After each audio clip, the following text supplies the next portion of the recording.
शिरपूर शहादा महामार्गाच्या दुरुस्ती करण्याची मागणी घेऊन शिरपूर फर्स्टचे रास्ता रोको आंदोलन। शिरपूर ते शहादा दरम्यान अंकलेश्वर बऱ्हाणपूर महामार्गावरती मोठे खड्डे आहेत। अनेक वेळा निवेदन देऊन अनेक संघटनांनी इथे आंदोलन करूनही महामार्गाचे दुरुस्तीकरण होत नाही। 2023 मध्ये या महामार्गासाठी 63 कोटींचा भरीव निधी मिळाला।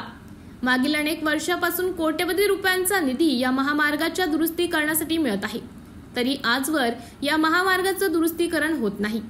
खड्ड्यांमध्ये खेळण्यातील 500च्या नोटा ठेवून वडपौर्णिमा निमित्त वडाचे वृक्ष खड्ड्यात लावून निषेध करण्यात आला आहे। कोट्यवधी रुपयांचा निधी कोणत्या खड्ड्यात पडला? भारतीय राष्ट्रीय राजमार्ग प्राधिकरणाचे अधिकारी अजून किती बळींची वाट बघत आहे, असा आक्रमक सवाल शिरपूर फर्स्टच्या आंदोलनकर्त्यांनी केला।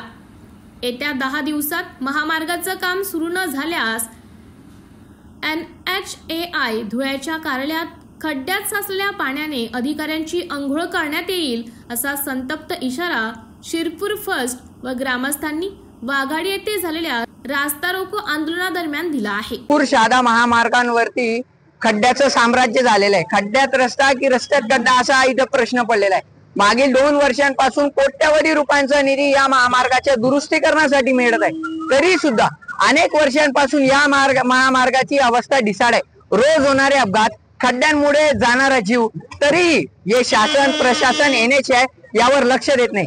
NHAI ला इतका मोठा भरीव निधी मिळून सुद्धा या महामार्गाचं दुरुस्तीकरण का होत नाही, हा सर्वात मोठा प्रश्न इथल्या ग्रामस्थांना पडलेला आहे। आणि याच विरोधात आज आम्ही शिरपूर फर्स्टच्या वतीने सर्व ग्रामस्थांना घेऊन वाघाडी येथे रस्ता रोको आंदोलन केला आणि शासनाचे कोट्यवधी रुपयाचा निधी मिळाला होता, तो नेमका या रस्त्याच्या कोणत्या खड्ड्यात पडला याचा शोध घेण्यासाठी आज आम्ही आंदोलन केलं।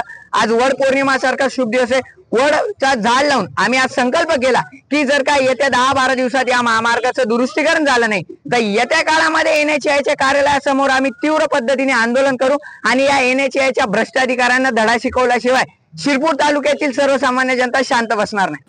MDTV न्यूज साठी धुळे तालुका प्रतिनिधी दिलीप साळुंखे।